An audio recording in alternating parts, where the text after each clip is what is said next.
Bien, la estructura general de un escrito.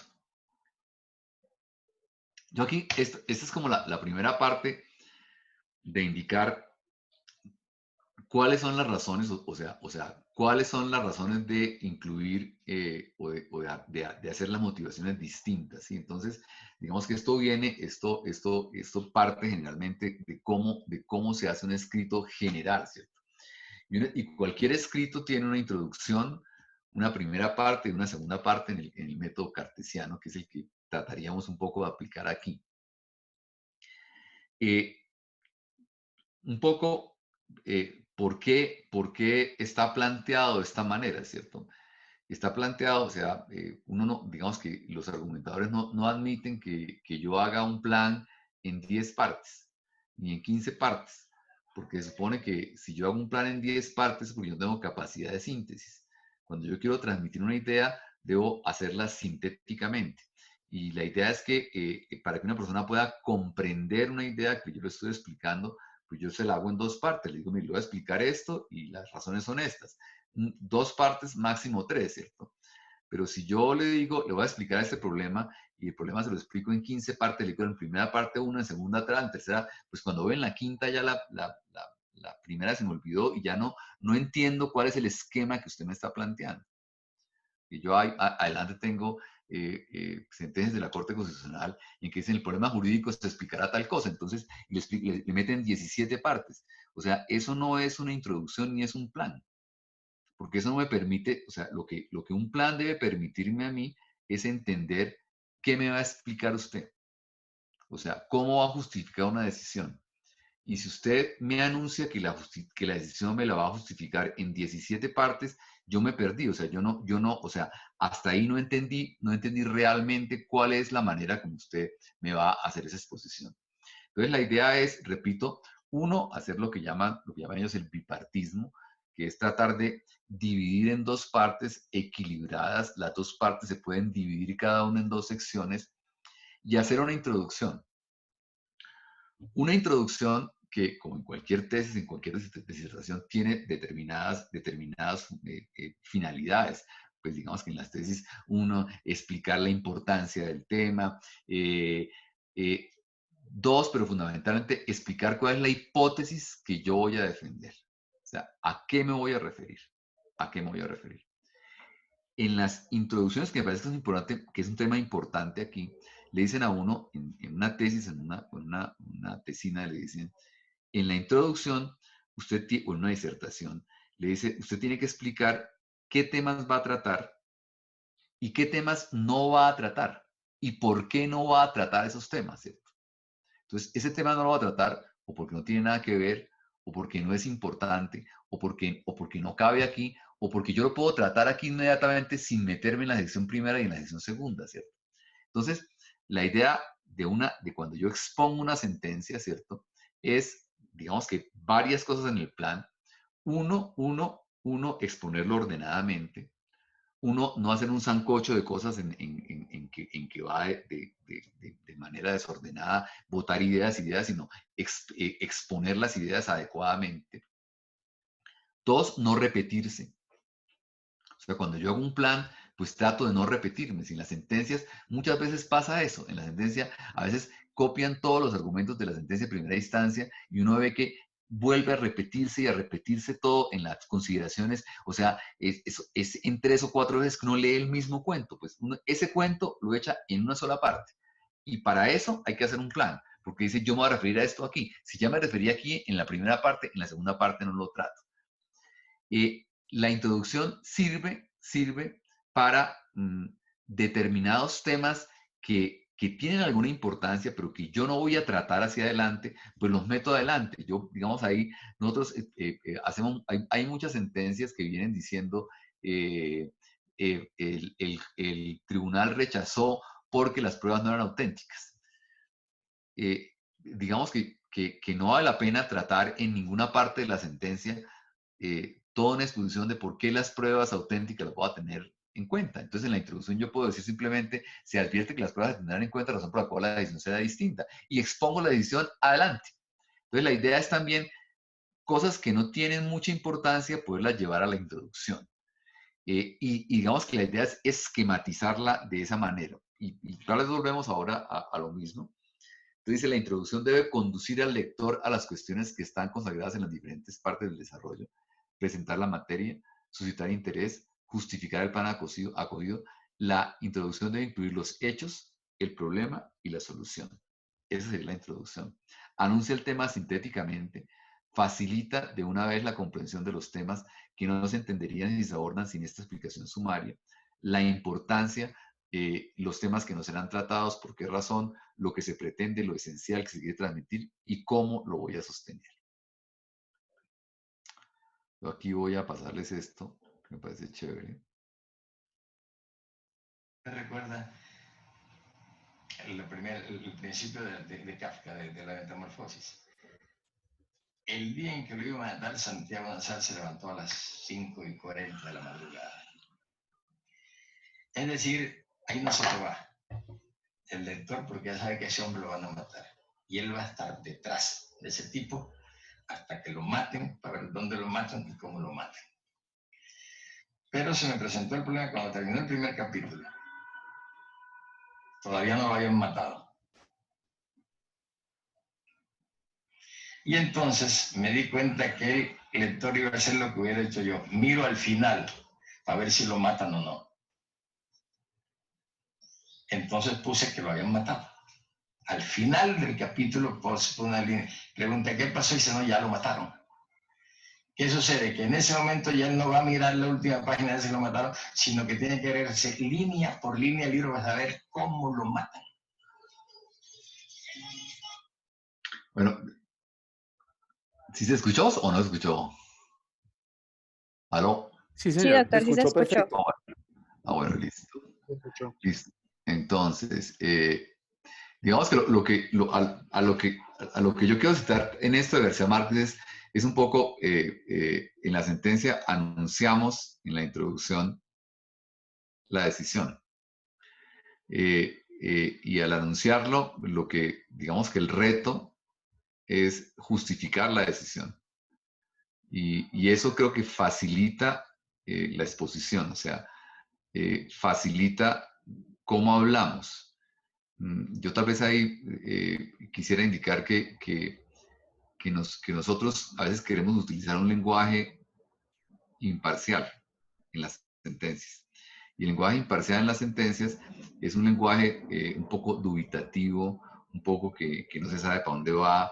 Y creo que si uno de entrada, como dice el Nobel, de entrada dice, aquí pasó esto, ¿cierto? O sea, no hay ningún suspenso. El reto en adelante es simplemente decir, ¿por qué estoy sustentando lo anterior? Entonces creo que ese es como el cambio general allí en ese punto. Por eso te quería traer perdón, ¿en cuál iba? Iba aquí, ¿cierto? Aquí. Denme un segundo, por favor.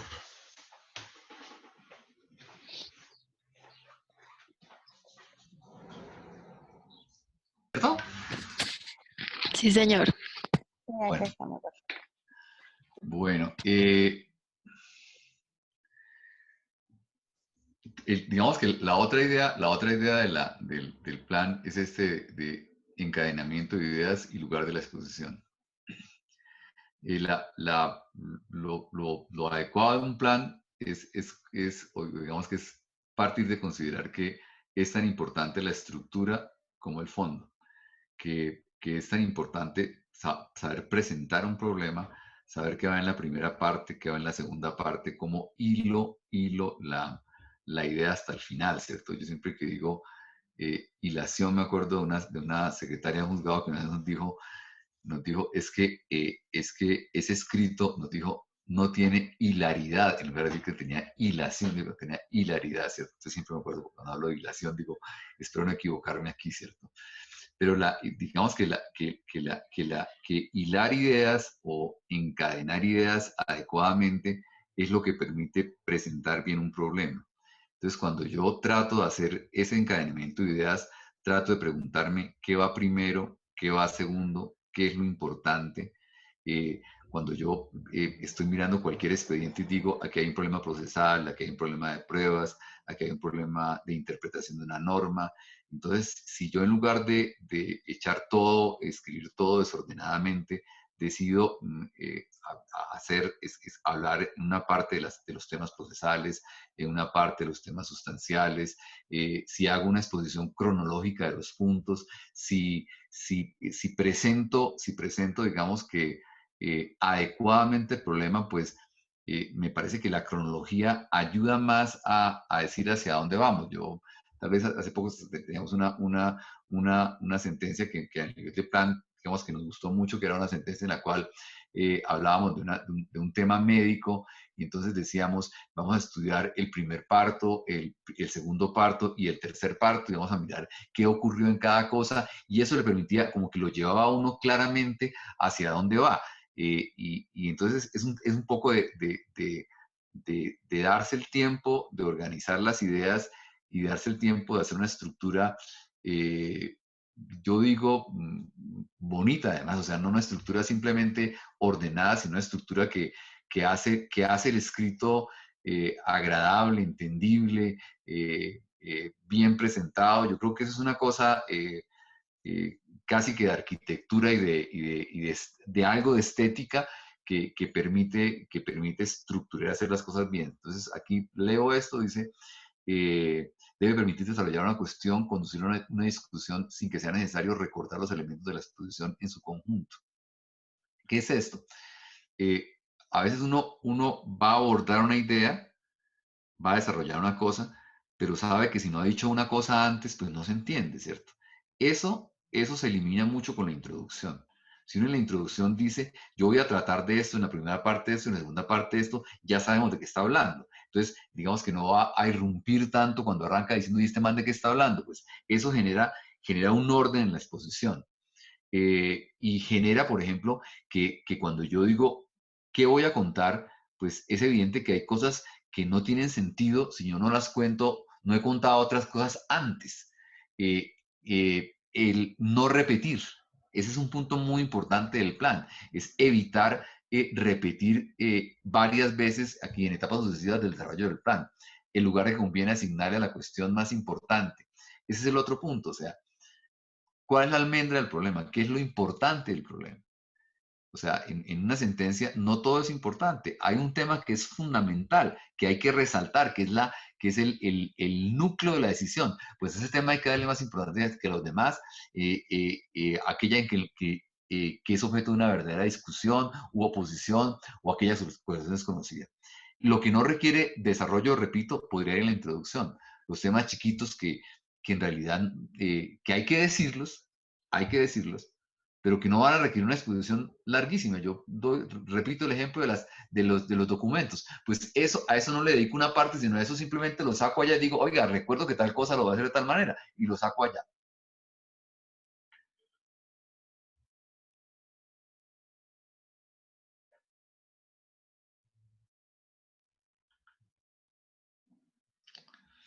Aquí hay unas recomendaciones del plan. Las repito, primera recomendación. No sé cómo quitar esto.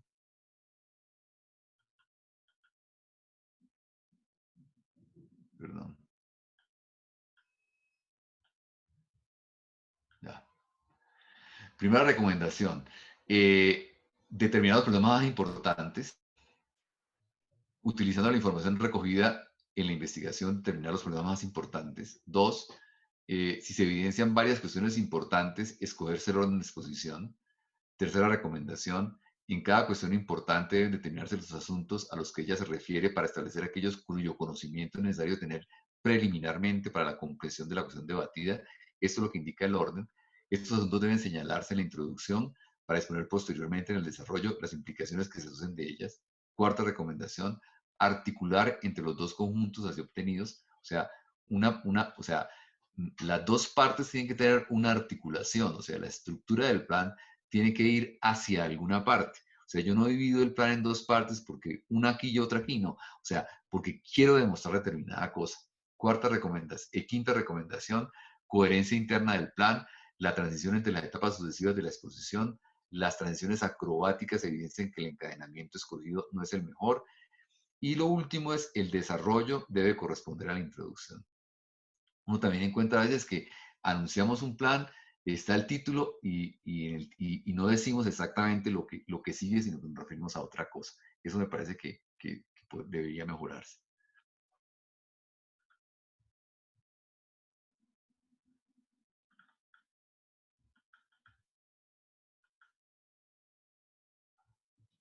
Bipartismo y equilibrio. Entonces, hablar de bipartismo y equilibrio es hablar de dos partes, facilitar la comprensión, generar orden, evita repetir temas, anunciar las decisiones, poner luego la justificación de que la forma permite abordarla y exponerla con facilidad. Yo quiero, perdón, quiero referirme a esto, porque creo que es de las cosas importantes en el tema del plan. Yo creo que en todo uno debe anunciar la decisión y exponer la justificación. En todo. Igualmente en pruebas. O sea, en pruebas uno tendría que decir el despacho o la sala da por probada tal cosa por tal razón. Y eso facilita todo. O sea, el tomar otro, o sea, abordar los problemas sin saber hacia dónde va, no le permite a uno encontrar el camino o caminar adecuadamente el camino. Cuando uno sabe hacia dónde va, hace el camino fácilmente. Entonces aplica para las decisiones, anunciar que un presupuesto legal se tiene por probado y luego describir y analizar las pruebas a partir de las cuales se llega a esta conclusión y facilita dicha explicación. El desarrollo debe obedecer a lo anunciado. Entonces creo que allí lo importante es desarrollar lo que se dijo y no desarrollar otras cosas. Aquí me refiero, ya creo que voy a llegar al esquema, ¿cierto? Digo yo, a la necesidad del método, y ya lo habíamos hecho antes, y es distinguir entre construir la decisión, establecer lo pertinente, y acordarla, o sea, determinar qué voy a decidir y luego redactarla. No es escribir con un formato, el formato sirve para controlar varias cosas, el esquema detallado o la planificación detallada sirve para desarrollarlo. Y aquí digamos que la propuesta que hemos hecho nosotros, que no la hemos cumplido mucho, pero que hay que tratar de cumplirla, es primero obtener los antecedentes, tener la exposición del litigio, o sea, tener el tema puntual que se va a decidir, tomar la decisión, decir cuál es la decisión que voy a tomar y explicar y tener en cuenta cuál es el plan en que lo voy a desarrollar. Y por qué es bueno de una vez redactar la parte resolutiva. Porque redactando la parte resolutiva y comparándola con lo que dijo el tribunal o con lo que dijo el demandante, si hay que mirar si uno va a hacer la sentencia otra vez porque la sentencia no dijo nada, pues eso le permite saber qué problemas va a tener al final. Porque si uno hace la parte resolutiva total, pues va a saber, va a controlar exactamente si en el plan está metido todo lo que requiere meter. Porque a veces hay puntos de la decisión o que yo no tengo fundamentados o que yo no tengo claros que tengo que tomar esa decisión. Entonces yo me tengo que pronunciar sobre perjuicios, sobre liquidación, sobre cambios. Entonces es muy bueno antes de redactar. Cuando yo he tomado la decisión, que se supone que, digamos que la metodología sería construir la decisión, tener la exposición del litigio, saber qué voy a decidir y luego de que voy a decidir, saber cómo redacto. Porque digamos que el método, este método, digamos que, ¿qué sería lo que busca en la redacción del fallo?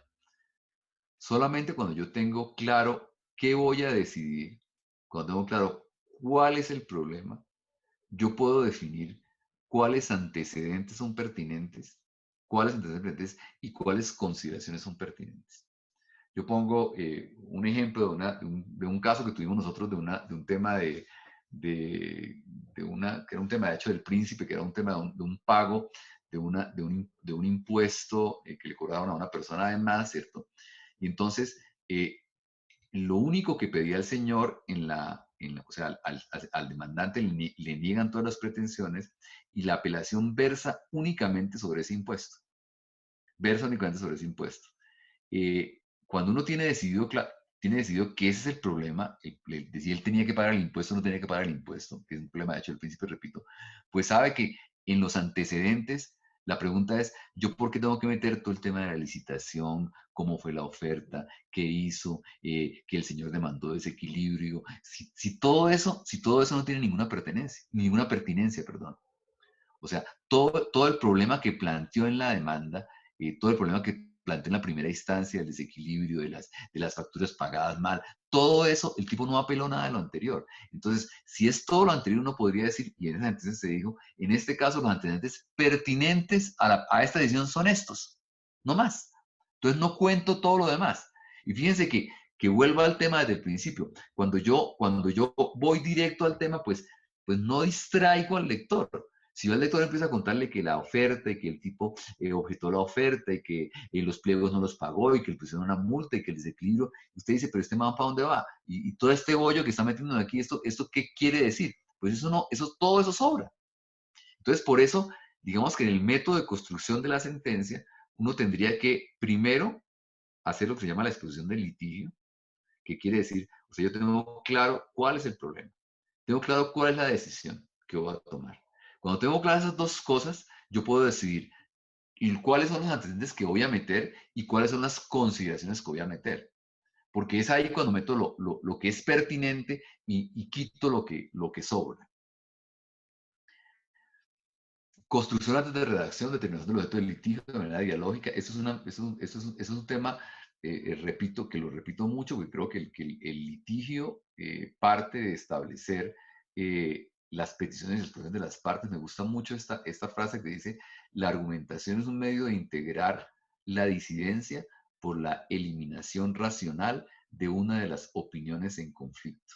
Yo creo que a mí me gusta mucho esa cita, porque yo creo que eso es finalmente lo que hace uno. O sea, la sentencia, digamos que hay una discusión dialéctica en la medida en que hay dos partes, o sea, hay dos posiciones, siempre hay siempre es bivalente, o sea, esto dice el tribunal y esto dice el apelante, porque el tribunal dice lo que dijo el demandante o el demandado. Entonces, hay siempre dos posiciones encontradas, ¿cierto? Y lo que hace el juez es tomar partido por una de las dos posiciones. Entonces, pues dice, la argumentación es un medio de integrar la disidencia por la eliminación racional de una de las personas en conflictos. Entonces, uno lo que tiene que finalmente decir es, ¿por qué razón yo escojo este camino? ¿Y por qué razón desecho el otro camino? Y el otro punto que me parece que es muy importante aquí es que la providencia, esto lo dice Atienza, ¿cierto? La providencia es un acto de justificación de una decisión que ya se adoptó. O sea, en la providencia, en la argumentación, yo no voy a tomar la decisión en la sentencia. Por eso digamos que, que nosotros no estamos de acuerdo con el tema del problema jurídico. O sea, el problema jurídico digamos que no hay que plantearlo, porque eso vamos a mirar a los ejemplos de problemas jurídicos que creo que no es. O sea, el problema jurídico lo tuve yo antes y lo decidí. Y en la sentencia ya lo he decidido. Y como ya decidí el problema jurídico, lo que hago en la sentencia es justificar la decisión que yo ya tomé. Pero yo no vengo a plantear un problema y a decir cómo lo voy a decidir, no. Dice, esto ya tiene, repito, dice, la providencia es un acto de justificación de una decisión que ya se tomó y que simplemente la voy a anunciar. Construir la decisión, creo que aquí no repito, aquí es un poco exactamente lo mismo, ¿cierto? Es exposición de un litigio, origen del problema. ¿Cuál es también como un poco el planteamiento dialéctico de cómo llegar a un problema, ¿sí? Entonces, llegar a un problema supone que en un problema siempre hay elementos comunes. Entonces, uno debería generalmente, esto es lo que señalan los argumentadores, uno debería generalmente partir del argumento en común, o sea, algo en común tienen, ¿cierto? Yo digo siempre que en un divorcio, por ejemplo, entonces, pues las dos partes es que no tenemos nada en común, o sea, no nos entendemos en nada, ¿cierto? Usted arrancaría esto, pero bueno, se casaron, ¿cierto? Están casados, primer punto, ¿cierto? Tuvieron hijos, tienen hijos, ¿cierto? El señor trabaja y la señora también, listo, ¿cierto? Usted gana tanto, entonces usted va a finalmente, por esa expresión de los hechos comunes, va a llegar a definir cuál es el conflicto, y entre más hechos comunes tenga, menos conflicto tiene. Entonces, por eso la idea de la argumentación es siempre un poco pactar de qué es lo común, o sea, de qué está acordado, ¿cierto? Entonces, en las privaciones de libertad, uno dice, pues aquí está probado que el man estuvo preso de tal fecha a tal fecha, eso no hay ninguna duda, ¿cierto? De que lo soltaran por tal razón, ¿cierto? ¿El conflicto cuál es? Es este, que la fiscalía dice que hubo culpa de la víctima y él dice que no. Entonces, ese es el conflicto. Entonces, eso es lo que nos lleva a chiquitar el conflicto, y al achiquitar el conflicto, decidir, y la decisión que tomará la sala es la siguiente.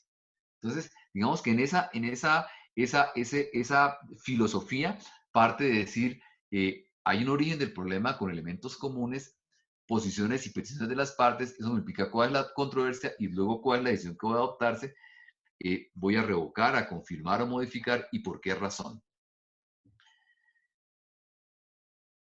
Aquí hay otro punto que yo también quisiera como agregar, y es este. Esto, digamos que la metodología no puede ser una camisa de fuerza para las cosas, la metodología puede ser un formato para cosas. O sea, hay eventos en los cuales yo no requiero hacer una expresión de litigio.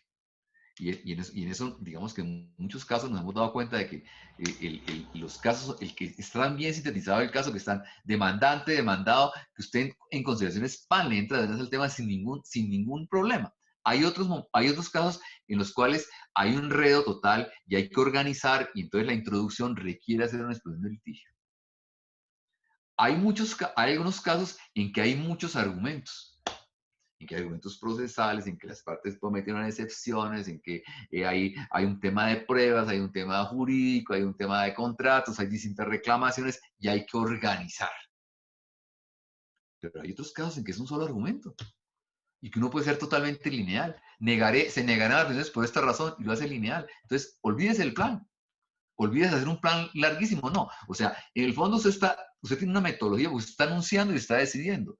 Pero la metodología que estamos explicando no puede ser una fuente de conflicto o una fuente de hacerle difícil la decisión. Esto le permite que en casos de cierta complejidad usted pueda exponerlo ordenadamente, y le permite que no presente un sancocho de sentencia, sino que presente una sentencia organizada. Pero esto no puede ser si hay un tema súper claro, no sé, o sea, un tema sencillo donde no hay ningún problema, donde, no sé, donde se han dicho todas las cosas, pues yo creo que allí no hay necesidad de enredarnos con este punto de mirarlo de esa manera, ni de hacer el plan de exposición, ni todo lo que estamos explicando aquí. Los presupuestos para construir la decisión, un adecuado dominio del expediente para una correcta lectura del mismo. La determinación de cuáles, entonces digamos que esto sería lo anterior a la sentencia. Yo tengo que dominar el expediente, tengo que conocerlo adecuadamente. Yo creo que aquí finalmente todos confiamos, ¿no? O sea, el magistrado que revisa la sentencia confía en que usted leyó el expediente completo, en que metió todo lo que era pertinente, en que domina el expediente totalmente, en que sabe qué pasó, en que leyó todas las declaraciones, en que sabe qué es lo pertinente y qué es lo impertinente, en que nada se ha quedado. O sea, que uno va a terminar diciendo, es que aquí no hubo prueba de tal cosa cuando la prueba está ahí, o es que aquí nadie dijo tal cosa cuando no está ahí. Entonces, yo creo que el tema es un poco tener la seguridad de que alguien leyó totalmente el expediente y que lo conoce, que lo domina.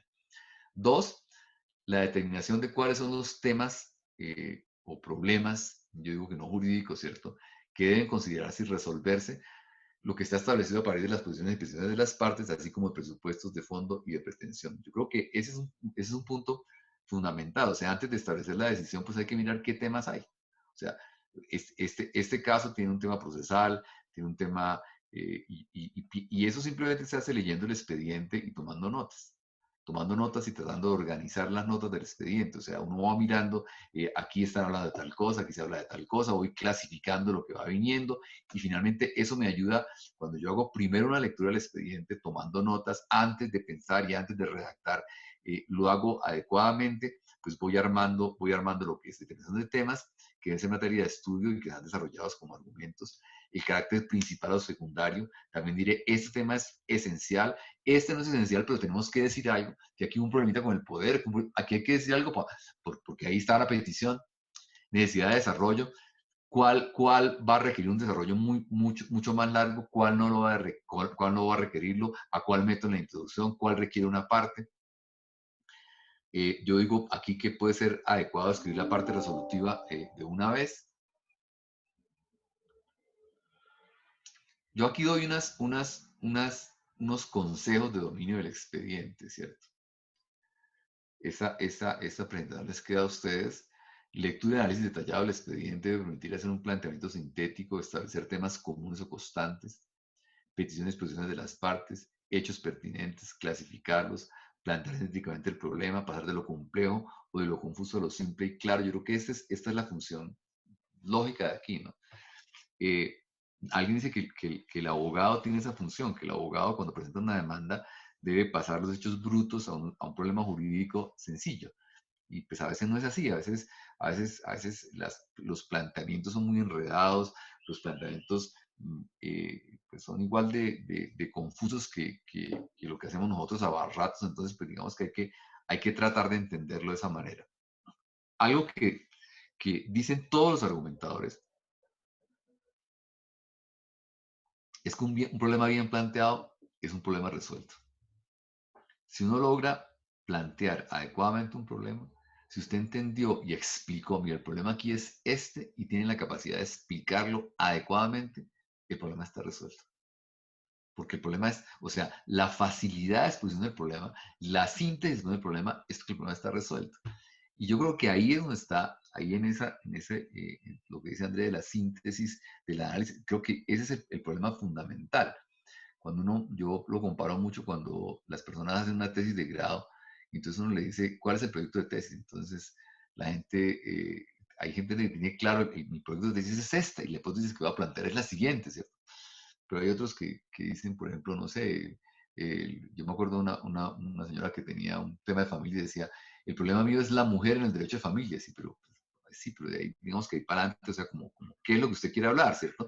Entonces, mientras uno no tenga claro qué es lo que va a plantear, pues no puede resolverlo adecuadamente. Si tiene una cosa demasiado general, demasiado confusa, pues no puede resolverlo. Cuando yo soy capaz de explicar puntualmente un problema, mire, el problema es este, aquí pasó lo anterior, el demandante dice esto, el demandado dice esto, se ha aprobado lo anterior, yo creo que está esto, la solución está clarísima, la solución sale, o sea, la solución, el problema generalmente viene de la confusión en el planteamiento.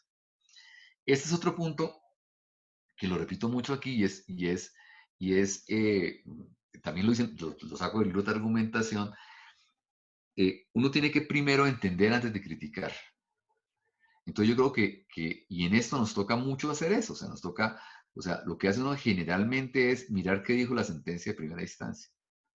Entonces, la sentencia dijo eso, y lo dijo por tal razón, y entenderlo adecuadamente y detalladamente. O sea, uno a veces menosprecia la sentencia de primera instancia. Y en la sentencia de primera instancia muchas veces están dichas las cosas bien dichas, adecuadamente, y están tratados la mayoría de los problemas. Entonces, cuando uno tiene claramente cuál es la estructura o qué es lo que está planteando la sentencia o qué es lo que está planteando el demandante, yo creo que hay que tomarlos en serio. O sea, tomarlos en serio es leerlos adecuadamente, no pasar por encima, porque en realidad yo creo que las piezas más importantes de un expediente, obviamente que son todas, pero lo más importante, obviamente, es la sentencia y el recurso. O sea, la sentencia le dice a uno, yo tomé esta decisión por tal razón, y el recurso le dice, la decisión es equivocada por tal razón. O sea, eso es lo que le permite a uno, y si uno entiende exactamente qué es lo que está diciendo, uno a partir de ahí puede luego hacer la crítica, pero no pasar por encima de lo que están diciendo antes de criticar. O sea, antes de criticar, no oír adecuadamente lo que está ocurriendo, me parece que es muy importante hacerlo. Lectura atenta.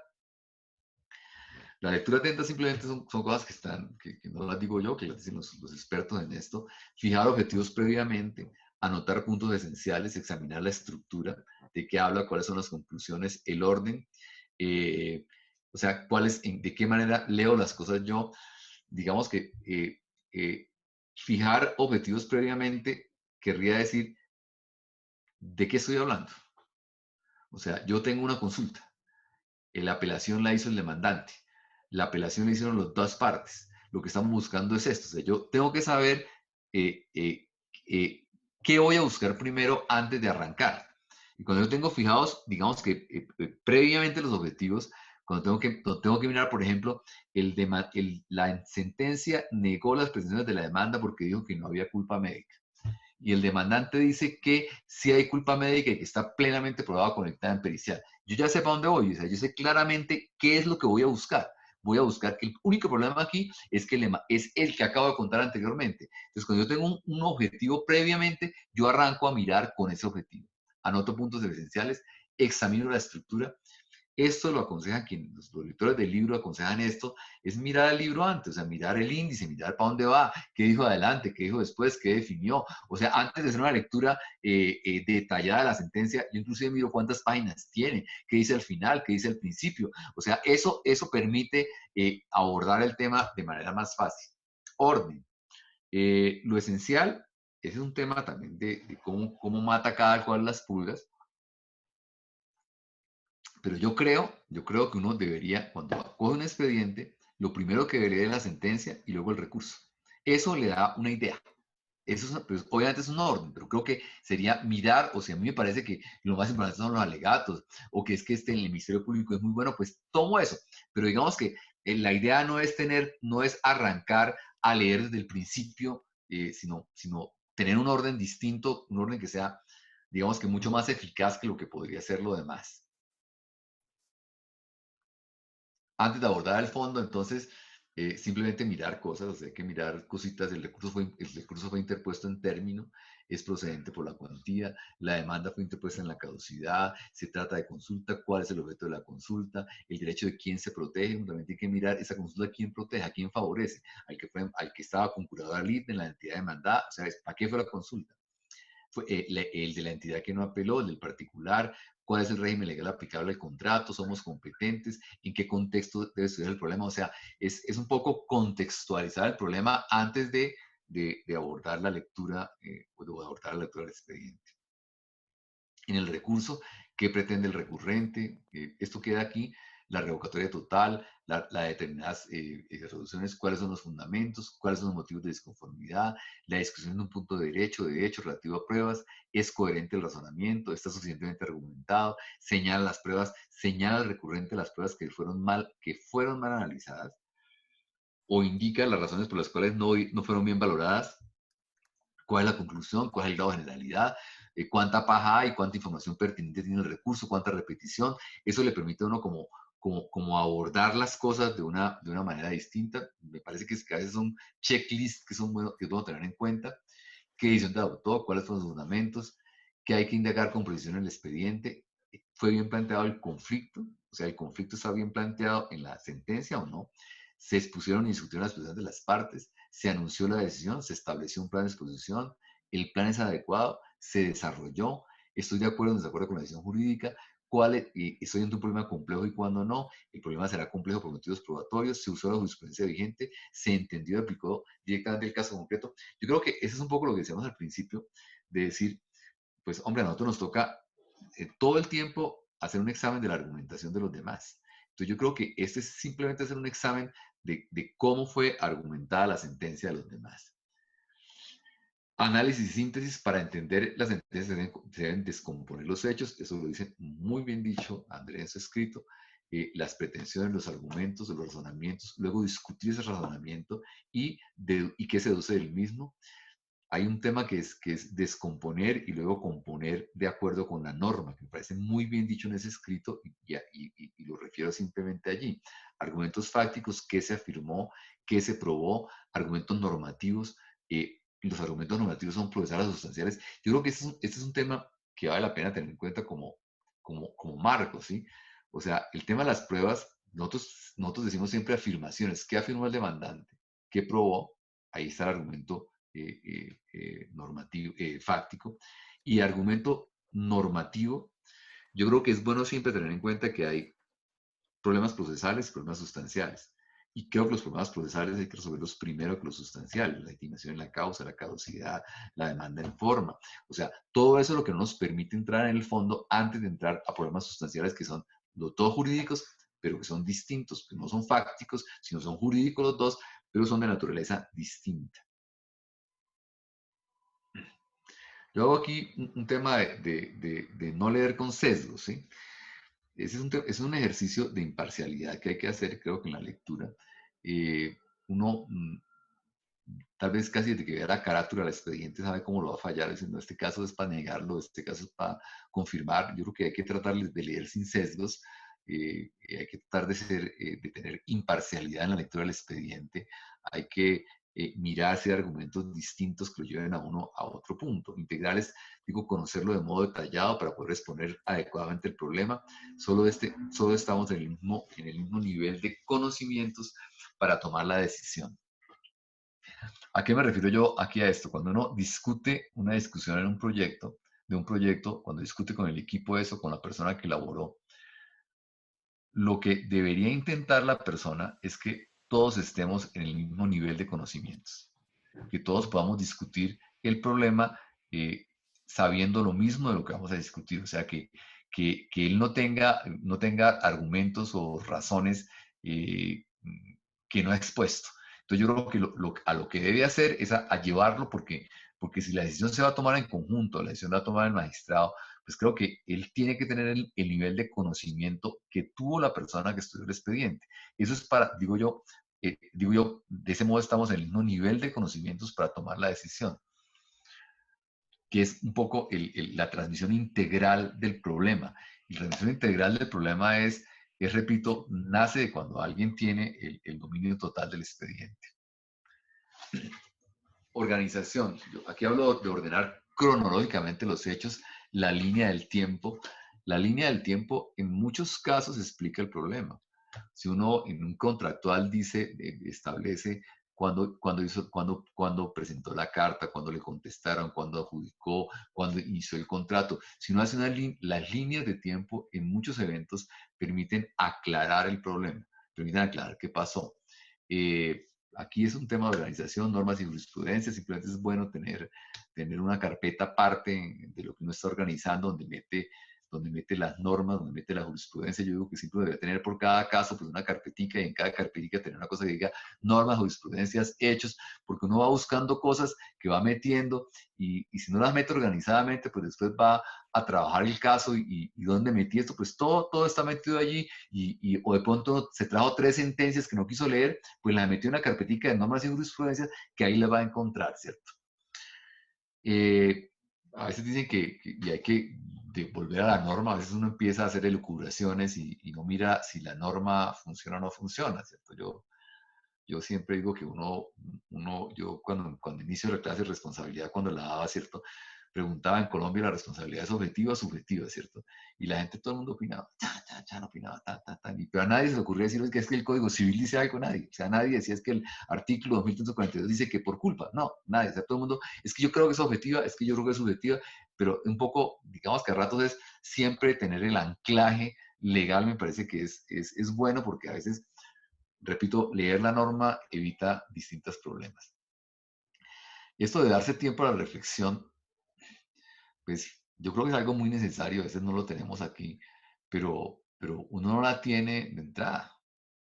O sea, uno no tiene la solución de entrada, o sea, uno la piensa, la mira, la madura, Jairo Parra dice, la rumia, ¿cierto? Rumiar la decisión es le doy vueltas y vueltas a ver qué es lo que piensa, se le ocurren temas que son concordantes o que hay que meter y que no ha tenido en cuenta antes.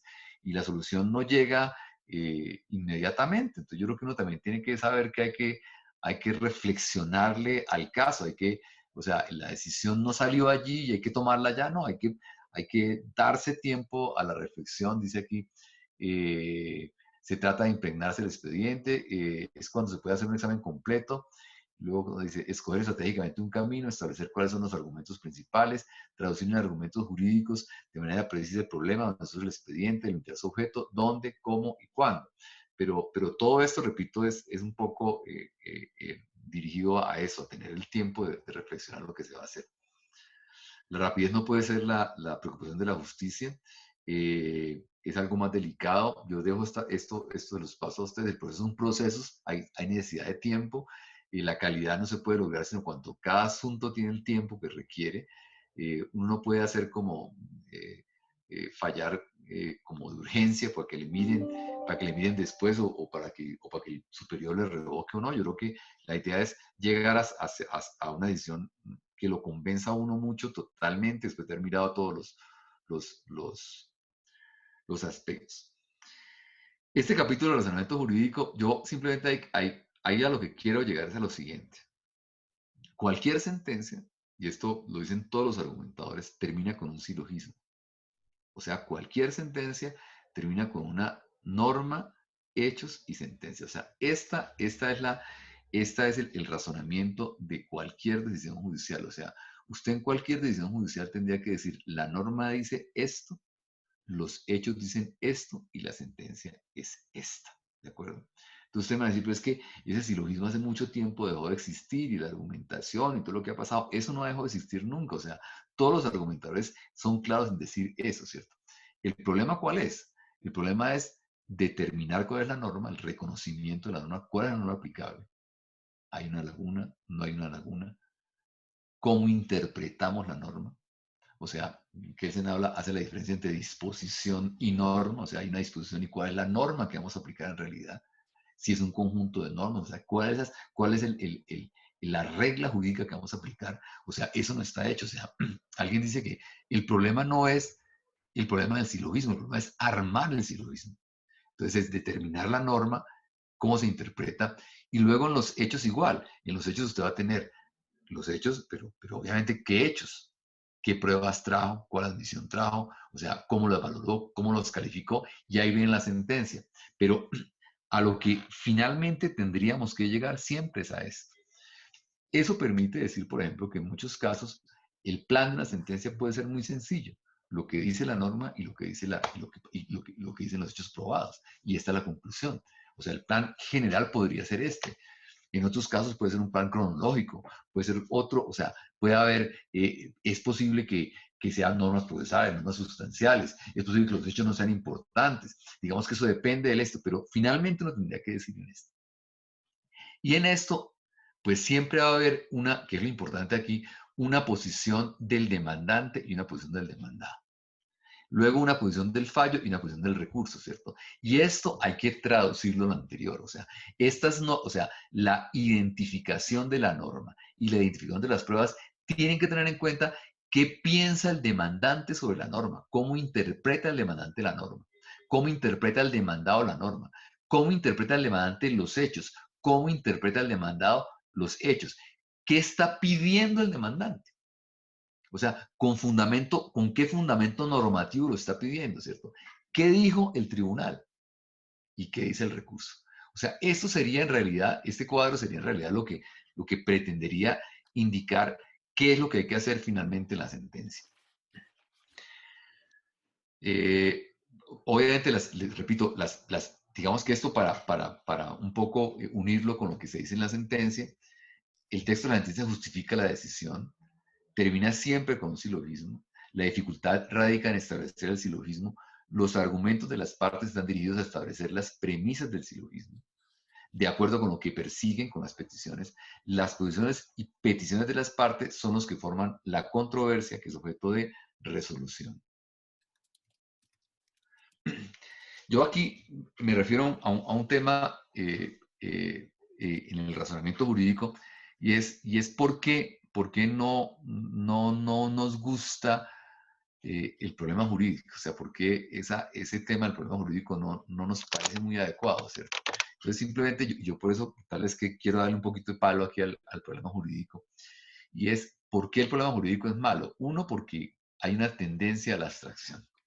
Entonces, cuando uno dice problema jurídico, Entonces aquí habrá que decidir si el régimen aplicable a la responsabilidad... No, entonces nos volvemos, o sea, nos alejamos del tema porque estamos hablando de problema jurídico. Y la sentencia, en el fondo, no resuelve un problema jurídico, resuelve un problema, este problema que está aquí. Entonces, esa tendencia de la abstracción me parece que es mala del problema jurídico. Entonces, no es un escrito académico que busque en abstracto los problemas de discusión jurídica. El otro extremo es el problema jurídico es, entonces lo convertimos simplemente en lo que dice el proceso. Entonces, metemos en el problema jurídico lo que dice la demanda. Entonces, ese tampoco, digamos que es el problema jurídico. Ausencia de definición, si no se está, o sea, como yo no defino qué es lo grave del problema jurídico. Yo digo, el problema jurídico que resolveré es este, y yo no decido, no digo, yo lo resolví de esta manera, entonces lo dejo indefinido. Entonces, si no establezco cuál es la solución que voy a justificar, la exposición resulta muy difícil desarrollarla. Es un lenguaje neutro, dubitativo. Si yo digo sí, diré tal cosa. Entonces parece que no permite desarrollar adecuadamente el problema. Si yo digo, mi decisión es esta por tal razón, y no digo, claro, el problema jurídico tendré que planteármelo yo, y me plantearé los miles de problemas jurídicos, o los miles de temas que tengo que resolver, y eso lo resuelvo, digamos que antes de hacer las consideraciones de la sentencia. Y lo otro es que terminan enunciando muchos temas de forma tal que la mente no logra percibir ni comprender la estructura del plan de cara a la decisión que se adopta. Aquí vemos unos problemas muy largos. Yo aquí doy unos ejemplos, ¿cierto? Corresponde a la sala determinar si en el presente caso los presentes sociedades es extracontractual responsable del presunto. Yo aquí, este es un tema al cual me voy a referir posteriormente, ¿cierto? Yo creo que nosotros tenemos mucha la tendencia a decir el presunto daño y lo que presuntamente ocurrió o lo que presuntamente dijo. Yo tal vez quisiera decir, los abogados, los jueces no confesamos. Entonces aquí decimos es que lo que uno en las demandas dice como abogado, el daño que presuntamente reclama y que aparentemente se le causó al demandante, pues no, aquí uno es juez. Y aquí uno está diciendo es lo que pide, el demandante que pide que le causaran un daño. O sea, no hay que poner meter tanto presunto o aparente o lo que dijo. Me parece que a veces eso creo que a veces sobra, ¿cierto? Luego dice, para el efecto se estudiará en primera medida en qué consiste el daño y si este se encuentra probado. Solo en presencia de dicho elemento habrá lugar entonces yo creo que hay dos problemas y que se nos presentan a nosotros mucho, ¿cierto? Yo quisiera aquí como decirlo con toda claridad. Uno es si pasa esto, haré esto o haré esto. Yo creo que eso es un tema que yo creo que hay que decir qué voy a hacer desde el principio. Y lo otro, que es un tema ahí como de tesis doctorales, ¿cierto? Que es un estilo ahora que se ha cogido y es diré, sostendré, haré el esfuerzo de, ¿cierto? Yo he leído libros completos que nunca resuelven. Entonces diré, no, o sea, yo ya lo que hago es justificar lo que dije, ¿cierto? O sea, no es anunciar y anunciar y anunciar, no, yo creo que es justificar. Entonces creo que los dos extremos me parece que son un poco inadecuados. Yo aquí tal vez tenía otros ejemplos para discutir un poco esto, pero esto aquí está. Corresponde a la sala de los definidos por jurídicos. Determinar desde qué momento se debe contabilizar el término de caducidad. Una vez definido lo anterior, corresponde a la sala de establecer si el presente progreso. Entonces, o sea, si es caducado, pues yo sé que voy a estudiar el resto. En caso de no encontrarse probada la caducidad como medio de control, o sea, yo no creo que uno tenga que decir, en caso de que diga sí, haré, y en caso de que diga no haré, me parece que eso no tiene sentido. Y la cúspide de los problemas jurídicos es este. Este es el problema jurídico de la sentencia de privación de libertad de la Corte, ¿cierto? Y entonces uno mira ese problema jurídico y si lo lee, pues es que es muy largo, pero yo quisiera simplemente al final leer, dice, se abordarán los siguientes tópicos: procedencia de la tutela, igualdad de las decisiones judiciales, breve reseña histórica de la responsabilidad del Estado, principios y elementos del régimen tal, fuentes internacionales y tal, línea del Consejo de Estado de tal cosa, pues hay 11 temas, ¿sí?